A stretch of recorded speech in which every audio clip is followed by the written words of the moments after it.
The great hall of the Imperial Council glowed with blue light from countless screens showing star maps. 12 alien leaders sat around a massive table, their eyes fixed on a small blue planet displayed in the center. Earth, a newly discovered world at the edge of their territory. James Thompson stood quietly in the corner, watching the council members discuss their next conquest. As the only human military advisor in the Galactic Empire, he knew things they didn't, things they wouldn't believe. Another primitive world, said High Commander Vax, his scaled skin reflecting the blue light. Their most advanced vehicles barely reach their own moon. This will be an easy addition to our empire. Thompson stepped forward, his heart beating faster. High Commander, with all respect, I must warn you about Earth. The alien leaders turned to look at him, some with confusion, others with amusement. They had conquered 500 species across 10,000 star systems. What could one human possibly tell them about warfare? These humans, Thompson continued, they're different. I studied your military history. Every species you've conquered followed the same pattern. They developed space travel, then weapons, then planetary defense. But humans, he shook his head. Humans developed weapons first. They've been fighting wars since they could walk upright. Laughter echoed through the hall. The kind of laughter that comes from those who think they know everything. Advisor Thompson, said Vax, their strongest weapons use primitive chemical explosives. Their ships are made of thin metal. They haven't even discovered shield technology. That's exactly what makes them dangerous, Thompson insisted. Humans don't fight like other species. They don't follow rules. They don't fight fair. When humans can't win with technology, they win with cunning. When they can't win with strength, they win with tricks. The council members exchanged looks. They had heard enough. High Commander Vax raised his hand, silencing Thompson. Send the invasion fleet, Vax ordered. Standard conquest protocol. They'll surrender within days, like all the others. Thompson watched the council members leave, their decisions made. They didn't understand. They couldn't understand. In all their years of conquest, they had never faced a species that turned everything into a weapon. A species that saw warfare as an art form. Back in his quarters, Thompson sat at his desk and began typing. His fingers moved quickly across the keyboard as he wrote message after message. Warnings to old friends in the Empire's military. Instructions to hide their weaknesses. Preparations for what was coming. On his screen, he pulled up Earth's military history. The Council hadn't bothered to read it. They saw only the technology level, not the story it told. Not the endless wars. Not the countless innovations born from conflict. Not the way humans had turned their entire planet into a battlefield over and over, only to rebuild and fight again. The Empire's ships were better. Their weapons were stronger. Their technology was centuries ahead. But Thompson knew something they didn't. Humans had spent thousands of years learning to beat better-equipped enemies. He looked out his window at the stars. Somewhere out there, the invasion fleet was preparing to leave. They would arrive at Earth in 1 month, expecting an easy victory. They would demand surrender, expecting fear. They would threaten destruction, expecting compliance. But Thompson knew his people. He knew what would happen when humans saw those ships appear in their sky. They wouldn't surrender. They wouldn't comply. They would look at the Empire's advanced technology and see new weapons to capture, new tools to turn against their owners, new ways to fight. You should have listened, he whispered to the empty room. You should have run. On his desk, the screen showed the invasion fleet's departure countdown. When those ships reached Earth, the Empire would learn what real warfare looked like. They would learn why humans had survived countless attempts to destroy themselves. They would learn that sometimes the most dangerous weapon isn't the most advanced one. It's the one willing to do anything to win. The Empire was about to learn why humans were different, and Thompson knew, with absolute certainty, that they would learn this lesson the hard way. The Imperial fleet emerged from hyperspace, their massive ships casting shadows over Earth's cities. 500 warships, each bigger than the largest human aircraft carrier, formed a ring around the planet. They had done this hundreds of times before. It was always the same. Show overwhelming force, demand surrender, accept submission. Admiral Marcus West stood in the United Earth Defense Council chamber, his eyes fixed on the massive screen showing the alien fleet. Around him, world leaders watched in silence. Some faces showed fear, others showed anger. But West's face showed something else: determination. "They're broadcasting a message," said a technician. "Playing it now." The alien commander's face appeared on screen. "People of Earth," the translation read, "your planet is now under Imperial control. Surrender immediately and submit to our rule. You have 1 hour to comply, or we will demonstrate our power." West stepped forward. He had prepared for this moment ever since they detected the fleet's approach. "Send our response," he ordered. "The one we prepared." On every Imperial ship, commanders watched in confusion as Earth's message appeared. "You have 24 hours to leave our system. This is your only warning." In the Imperial flagship, High Commander Vax laughed. "They dare threaten us. Begin the invasion. Show them what real power looks like." The first wave of Imperial dropships descended toward major cities. Their sensors showed minimal resistance, just a few primitive aircraft and ground vehicles moving into position. Everything was going according to plan. Then everything went wrong. The first dropship to land in New York found empty streets. Their scouts reported no resistance, no military presence, no civilians. Perfect for an easy occupation. Until the buildings themselves seemed to come alive. Snipers hidden in windows, traps in every doorway, improvised explosives in abandoned cars. The Imperial troops had never seen anything like it. Their energy shields, designed to stop plasma weapons, did nothing against simple metal bullets. In London, Imperial forces found their advanced communication systems jammed by primitive radio signals. In Moscow, their dropships were caught in nets shot from rooftops. In Beijing, their hover tanks were stopped by nothing more than deep holes covered with thin metal. "This is impossible," Vax shouted as reports flooded in. "They're primitives. How are they doing this?"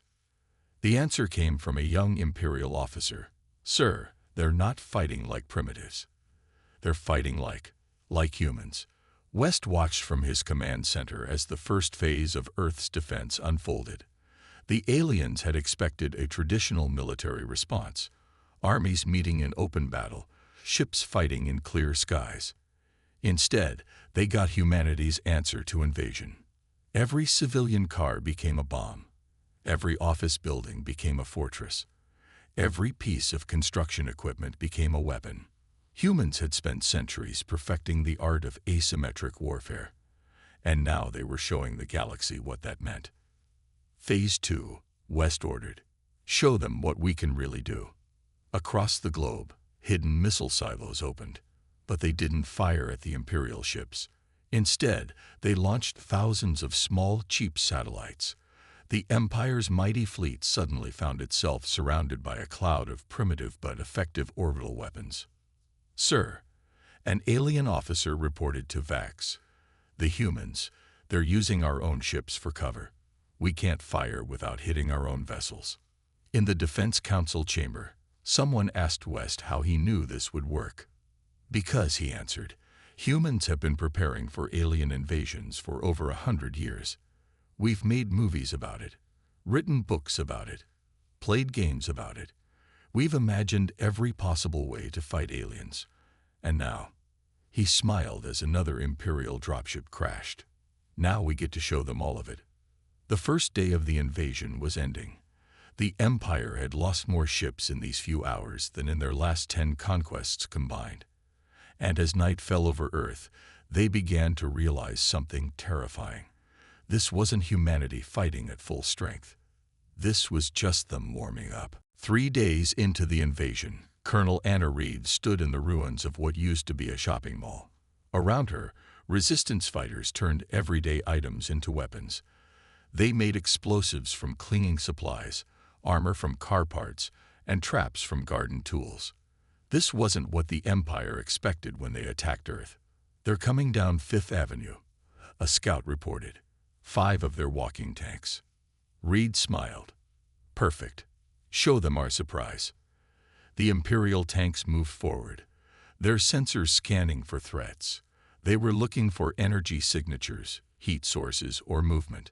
They weren't looking for the thing that would destroy them: puddles of water. "Now," Reed ordered. Her team connected car batteries to the metal street signs. Electricity surged through the wet ground. The alien tanks, with their metal feet, never stood a chance. They fell like toys, their systems fried by simple electricity. High in orbit, High Commander Vax watched another defeat through his ship's cameras. "How?" he demanded. "How are they beating our best weapons with garbage?" His science officer spoke up. "Sir, we've analyzed their information networks. These humans, they share everything. When one group finds a way to beat us, they tell everyone. They're learning, adapting, faster than any species we've ever seen." On the other side of the planet, a group of teenagers hacked an Imperial communication device. Within hours, resistance groups everywhere knew how to listen in on enemy orders. The Empire's secret codes, designed to resist advanced AI, fell to human computers running simple brute force attacks. In Australia's outback, farmers used their knowledge of the land to trap entire Imperial squadrons in natural formations. In the Amazon rainforest, tribal warriors showed why their hunting techniques worked just as well against aliens as they did against jungle predators. Reed walked among her troops, watching them work. A chef turned kitchen knives into weapons that could pierce alien armor. A plumber created smoke bombs from pipe cleaners. A teacher used school chemistry to make explosives. "Colonel," called one of her surgeons, "you need to see this." On a captured Imperial tablet, they watched as humans worldwide shared their victories. Each defeat of the Empire taught others how to win. Every failed alien tactic revealed new weaknesses to exploit. Humanity wasn't just fighting. They were learning. "Send this to command," Reed ordered, holding up a broken piece of alien technology. "Let's show everyone what we found inside." In his flagship, Vax received reports that made his blood run cold. Humans weren't just defending.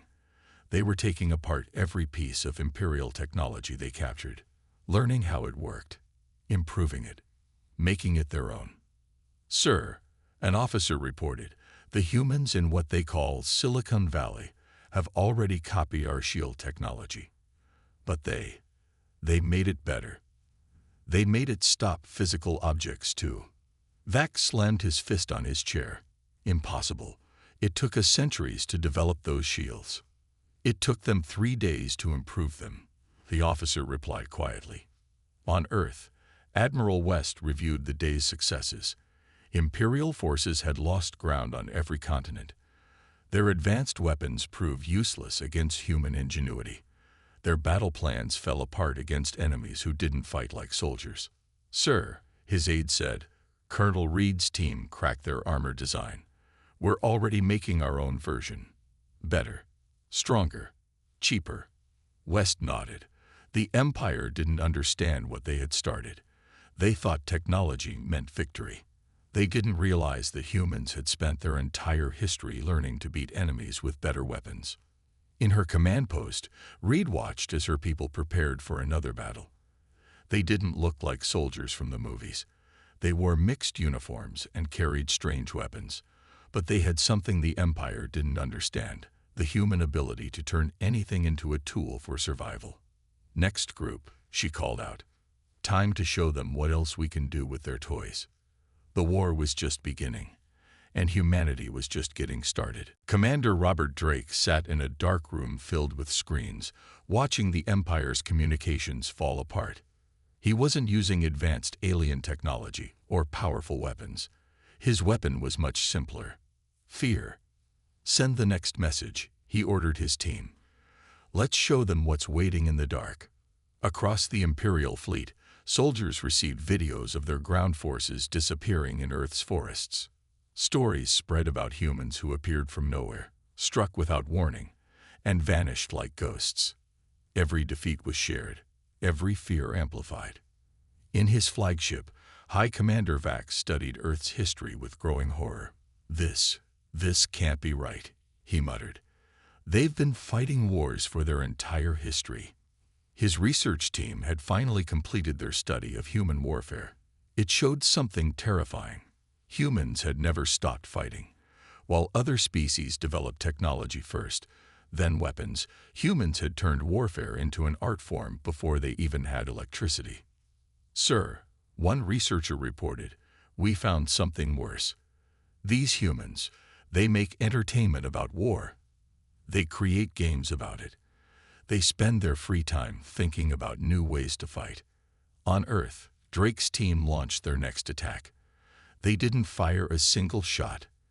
Instead, they broke into the Imperial communication network and filled it with ghost signals, fake orders, false reports, stories of human warriors who couldn't be killed.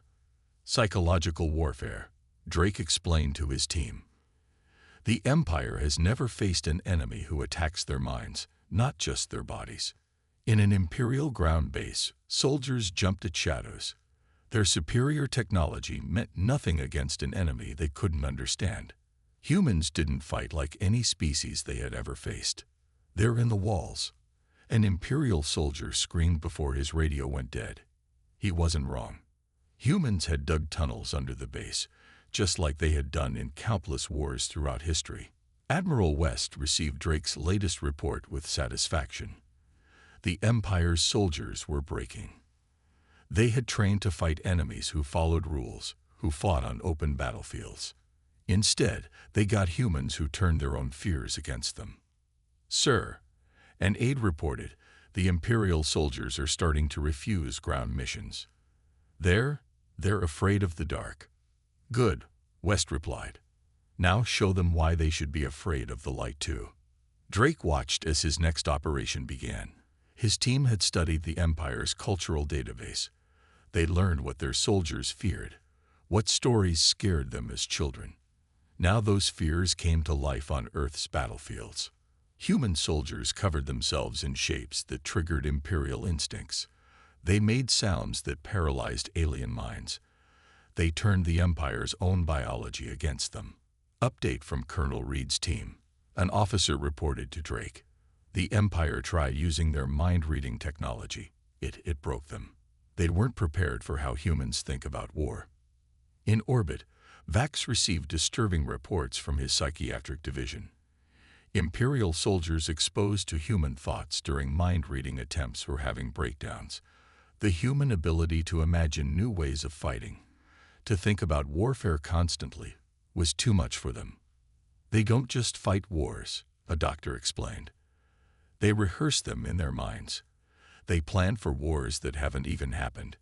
Every human is a warrior in their imagination. Drake's next strategy targeted the Empire's command structure. His team leaked information about human special forces who could strike anywhere. Soon, Imperial officers were seeing human assassins in every shadow, human spies in every corner. Sir, Drake's deputy reported, Imperial commanders are starting to sleep in shifts. They're paranoid, breaking down. Perfect, Drake replied. Now they understand what humans already know. The scariest enemy isn't the one you can see. It's the one you can't see, hiding in your own mind. The Empire had started this war expecting to fight primitive weapons. Instead, they faced an enemy who had mastered the most powerful weapon of all, fear itself. Dr. Emily Carter stood in her underground lab, surrounded by pieces of alien technology. What started as a small research team had grown into a massive operation.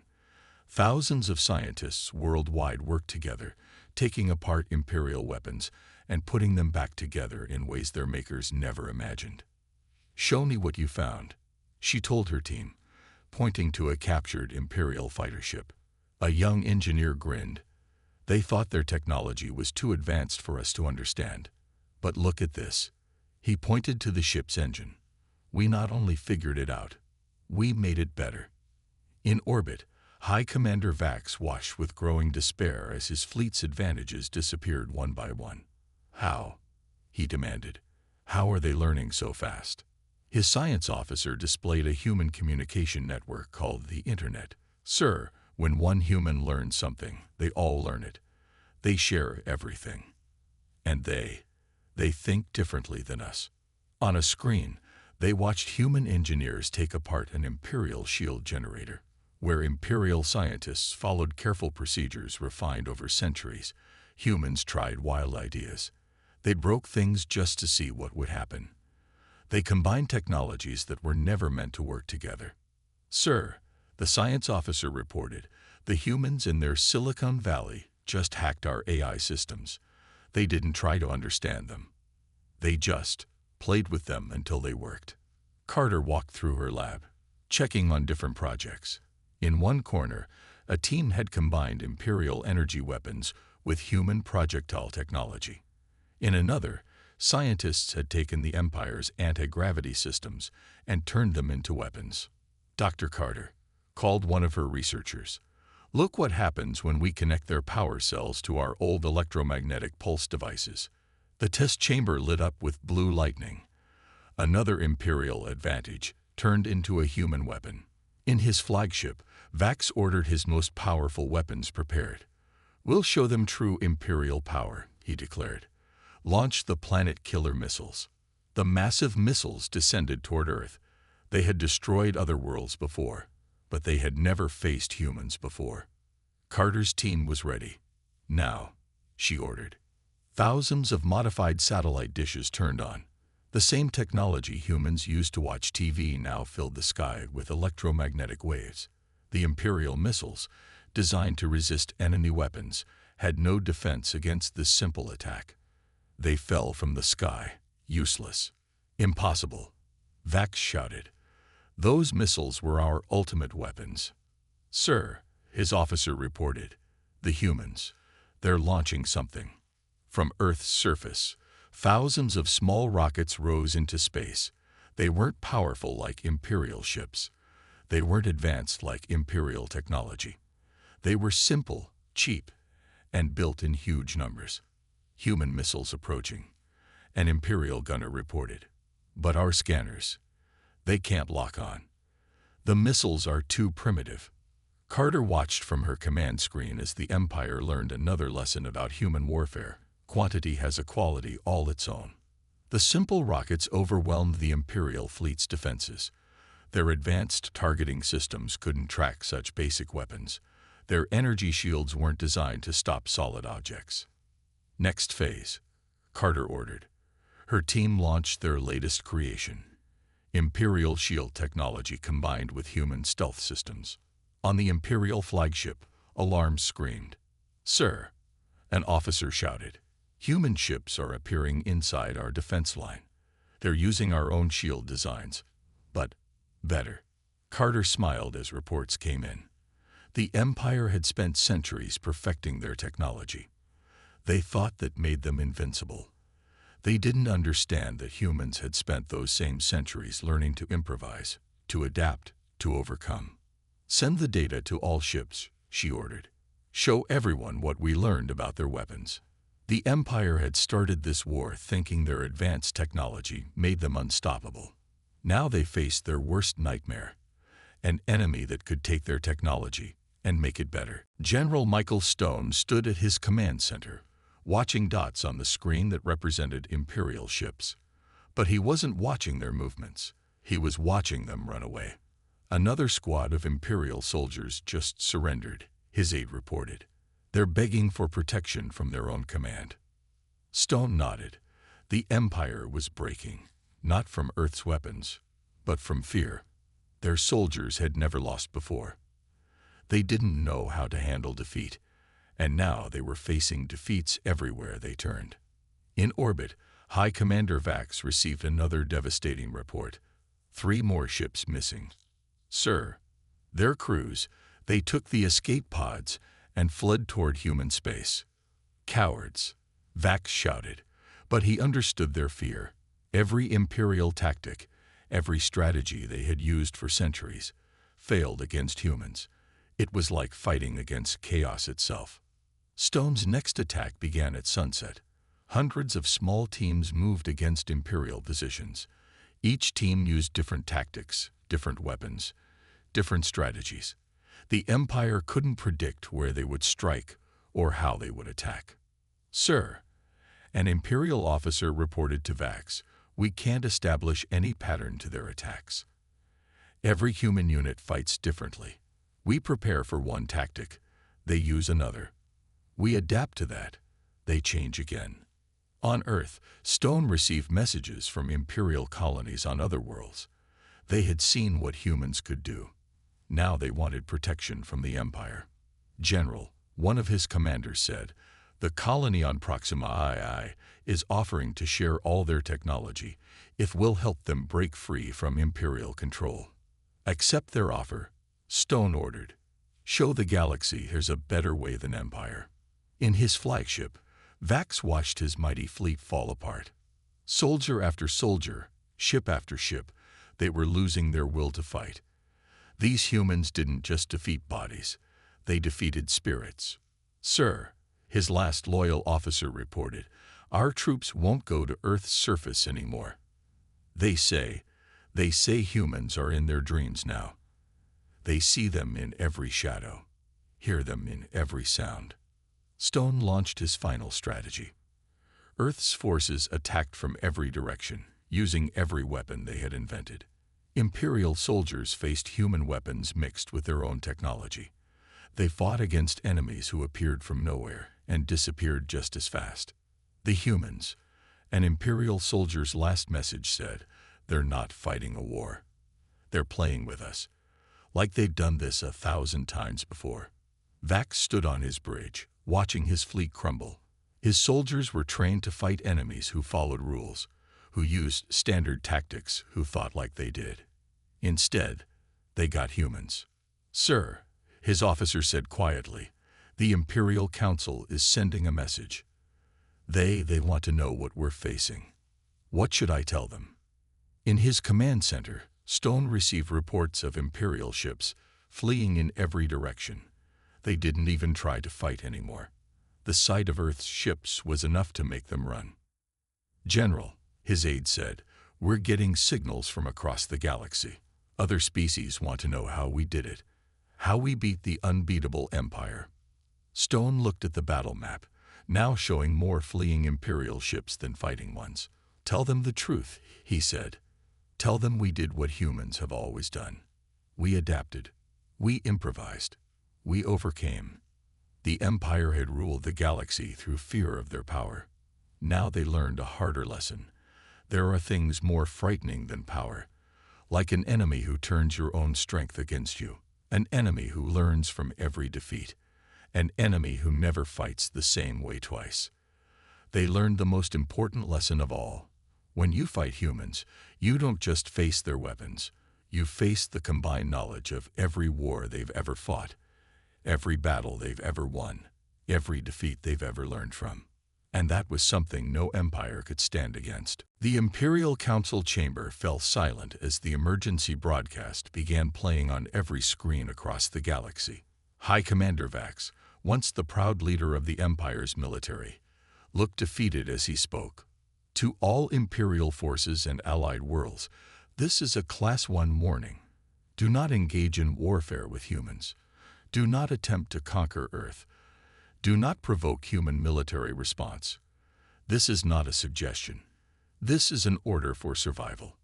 In Earth's new Galactic Defense Headquarters, James Thompson watched the broadcast with a mix of satisfaction and sadness. He had tried to warn them. Now they learned the hard way. "The reports are in," Admiral West said, entering the room. "The Empire's fleet is completely scattered. Their soldiers are surrendering by the thousands, and we're getting messages from over 50 worlds asking for Earth's protection." Thompson nodded. "They're not just afraid of our weapons anymore. They're afraid of how we think." Across the galaxy, alien civilizations watched in amazement as the mighty Empire fell apart. The stories spread quickly. Humans had done the impossible. They had beaten the unbeatable. and they had done it without matching the Empire's technology.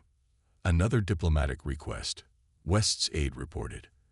The Centauri colonies want to join what they're calling the Human Protection Alliance.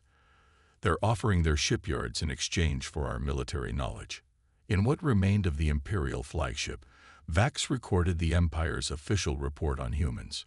His hand shook as he spoke. Humans are unlike any species we have encountered. They do not follow rules of warfare. They do not fight for glory or territory. They fight to win, using any means necessary. Their greatest weapon is not their technology. It is their minds. Earth's leaders gathered to discuss their new role in the galaxy. They had never wanted to be a military power. But now the galaxy looked to them for protection, for leadership, for a new way of thinking about defense. The Human Protection Alliance is growing, General Stone reported. 20 more worlds joined today. They don't want our ships or our technology. They want to learn how we think, how we adapt, how we fight. Thompson walked through the halls of the new Galactic Defense Academy, where aliens from across the galaxy came to learn from human instructors. They studied not just military tactics, but human history, human creativity, human ways of solving problems. Today's lesson, he heard an instructor say, is about how humans turned simple farming tools into weapons during ancient wars. This is what makes us different. We see the potential for defense in everything around us. In orbit, Earth's combined human-alien fleet patrolled space. Their ships used both Imperial and human technology, improved and modified in ways neither species had imagined before. But their greatest strength wasn't their weapons. It was their crews learning to think like humans. Final report from Imperial space, West announced in the command center. Their council has collapsed. The Empire is breaking into smaller territories. Each one is asking for human advisors to help them build new defense forces. Thompson stood at a window, looking at the stars. The galaxy had changed forever. The Empire's fall showed everyone a truth they had never understood. True strength doesn't come from having the best weapons. It comes from having the will to use whatever you have, however you can, to defend what matters. We never wanted this power, he said quietly. We just wanted to survive. But maybe that's why we deserve it, because we know what it means to be the underdog, to fight against impossible odds, to win when everyone says you can't. The war was over, but its lesson would echo across the galaxy forever. Never fight humans, not because of their weapons or their technology or their ships, but because they will never stop learning, never stop adapting, never stop finding new ways to win. That was humanity's real victory, not defeating the Empire, but showing the galaxy a better way to defend itself, a way that valued creativity over power, adaptation over tradition, and the strength that comes from never giving up.